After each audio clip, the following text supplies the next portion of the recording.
नमस्कार दोस्तों आपका एक लाइक ही हमें और भी वीडियो अच्छी कहानियाँ आप लोगों के सामने लाने का प्रेरित करते हैं। तो दोस्तों एक लाइक, कमेंट और वीडियो को शेयर ज़रूर करें, चैनल को सब्सक्राइब ज़रूर करें। वीडियो शुरू करते हैं। उस मकान में एक लड़की रहती थी।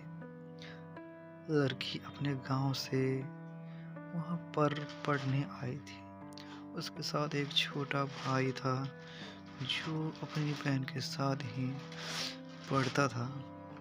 लड़की बीए में पढ़ रही थी और उसका भाई अभी 10वीं में था। उसके गांव में बिजली नहीं थी, इसलिए उनके माता पिता ने दोनों भाई बहन को पढ़ने के लिए शहर भेज दिया था। सारा खर्च उनके माता पिता ही उठाते थे। दोनों भाई बहन पढ़ते और शाम को वही एक पार्क था जिसमें दोनों साथ में घूमने जाते थे। जिस जगह वो रहते थे उसी के सामने वाले कमरे में एक लड़का आया जो कि वहीं पर किसी कंपनी में काम करता था। उस लड़के ने किराए पर मकान लिया और वहीं पर रहने लगा था। हर रोज़ सुबह अपने काम पर निकल जाता था और शाम को ही वापस आता था। वो लड़का जानता था कि सामने वाले कमरे में 2 भाई बहन रहते थे। कई बार उस लड़के ने बात करने की कोशिश की थी पर लड़की ने कोई जवाब नहीं दिया। ये बात उस दिन की है जब संडे था और वह लड़की अपने कपड़े सूखने के लिए छत पर गई थी। वहीं पर वो लड़का टहल रहा था और उसने तभी कुछ पूछा था, जैसे कि तुम्हारा नाम क्या है और तुम कहाँ से यहाँ पर आई हो। लड़की ने कोई जवाब नहीं दिया और अपने कमरे में चली गई। एक दिन रात को उस लड़की को बुखार था और उसका भाई भी काफ़ी परेशान था बिकॉज वह दवाई नहीं ला पा रहा था। तभी उसके भाई ने सामने रह रहे लड़के से बात की और दवाई के लिए लाने को कहा। फिर उसके बाद वह लड़का दवाई ले आया और इसी बहाने से वह कमरे में दाखिल हुआ। लड़की को दवाई दी और पूछा कि अगर कोई और काम हो तो मुझे बता दो, मैं कर सकता हूँ। तभी लड़की ने कहा कि नहीं, मैं कर लूँगी। पर लड़के ने सोचा कि यह बुखार में है और मैं कुछ खाने के लिए ले आता हूँ। कुछ देर बाद लड़का उनके खाने के लिए ले आया। दोनों भाई बहन ने खाना खाया और उसका शुक्रिया किया कि आपने हमारी मदद की। हम यहाँ पर किसी को नहीं जानते हैं, इसलिए किसी को बता भी नहीं सकते और हमें यहाँ पर आए हुए कुछ महीने ही हुए हैं। अगले दिन लड़का अपने काम पर चला गया और लड़की की तबीयत कुछ ठीक होने लगी। इस बार लड़की ने लड़के के लिए कुछ खाने के लिए बना दिया जिससे उसे अच्छा लगे। जब शाम को लड़का घर आया तो लड़की ने कहा कि आप कुछ खाने के लिए मत लाना, मैंने आपके लिए कुछ बनाया है। लड़के ने कहा कि इसकी कोई ज़रूरत नहीं थी। लड़की ने कहा कि बस मैंने अपने लिए बनाया था तो कुछ आपके लिए भी बना दिया, इससे कोई फ़र्क नहीं पड़ता है। उसके बाद लड़का और दोनों भाई बहन ने मिलकर एक साथ खाना खाया और उसके बाद कुछ बातें भी की लड़की ने बताया कि हम यहाँ पर पढ़ाई करने आए हैं और आप यहाँ पर अकेले आए हो। लड़के ने बताया कि वो जिस कंपनी में काम करता है उसी की वजह से यहाँ आया हूँ। कुछ दिन तक ऐसे ही चलता रहा। धीरे धीरे लड़की के मन में उसके प्रति प्यार जागने लगा। इस बात का पता लड़के को नहीं था। अब शाम को लड़का हर रोज वहीं पर खाना खाने लगा और ज़रूरत का हर सामान भी कभी कभार ले आता था। दोस्ती धीरे धीरे बढ़ रही थी। एक दिन वह लड़का वापस नहीं आया और लड़की उसका इंतज़ार करती रही। अगली सुबह जब लड़की ने उसका दरवाज़ा खटखटाया तो कोई जवाब नहीं मिला। पूरा दिन इंतज़ार करने पर भी वह नहीं आया। जब लड़की ने मकान मालिक से बात की कि सामने वाले घर में जो रहता है वो 2 दिन से आया नहीं है।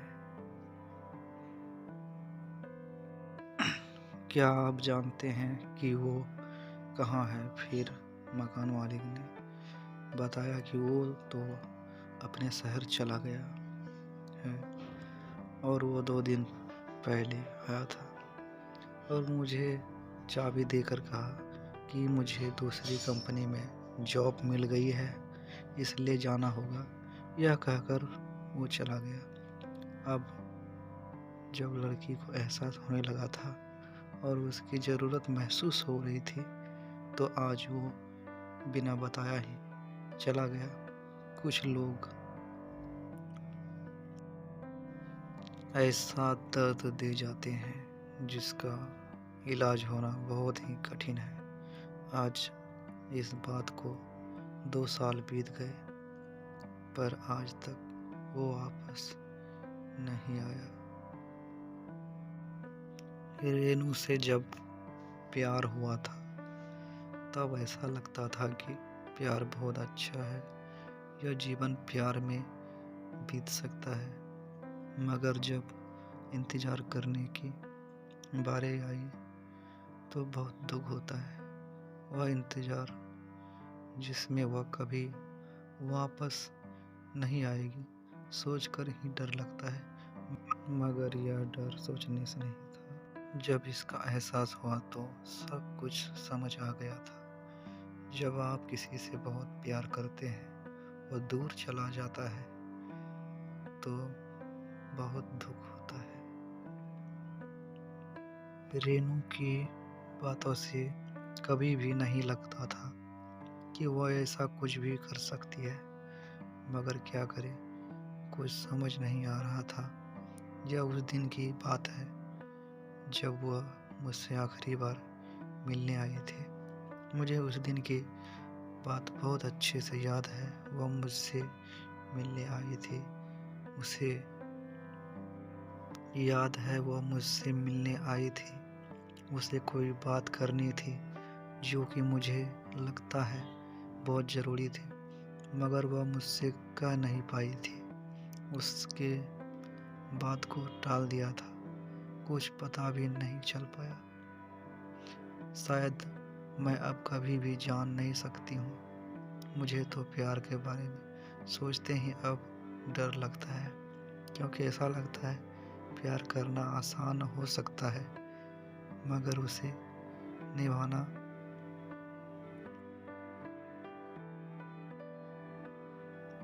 बहुत मुश्किल होता है।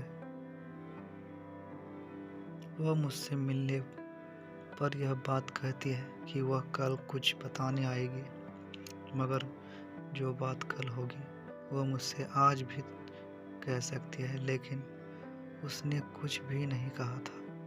पता नहीं क्यों मैंने उनसे पूछा भी था, मगर उसने कहा था वह कल बता सकती है। हमने प्यार की बातें की थी, लेकिन एक बार भी मुझे नहीं लगा था कि यह हमारी आज आखिरी मुलाकात है। उसके बाद वह मुझसे कभी भी नहीं मिल पाएगी। अगले दिन भर मैंने इंतज़ार किया था। मुझे लगता था वह आएगी, क्योंकि रेनू ने खुद ही कहा था कि वह आएगी, मगर वह नहीं आई थी। ऐसा कभी नहीं होता था। उस दिन बहुत परेशान हो गया था। लग रहा था क्या बात हो सकती है। उसके घर नहीं जा सकता था, मगर सोचा कि वो मुझे जाना चाहिए। जब उसके घर पर गया था, उस जगह पर कोई नहीं था। दूर ही देखकर आ गया था। कुछ दिन बीत गए थे। जब कुछ दिन बाद उसके घर गया तो उस जगह पर कोई और रहता था। यह देखकर बहुत अजीब सा लग रहा था। जब पूछा तो उन्होंने बताया कि वह तो यह घर हमें बेचकर चले गए। हम दोनों प्यार करते थे, मगर यह सब कुछ होगा मुझे यकीन नहीं था। उस दिन से आज तक यही बात सोच रहा हूँ कि क्या हुआ होगा, कुछ समझ नहीं आ रहा है। बात बहुत पुरानी हो गई है, क्योंकि बहुत समय बीत गया है, मगर मेरे जवाब आज भी मुझे नहीं मिल पाए हैं। शायद यह जीवन में सबसे दुख देने वाली बात है, जिसका जवाब आपको नहीं मिला है। उससे बहुत परेशानी हो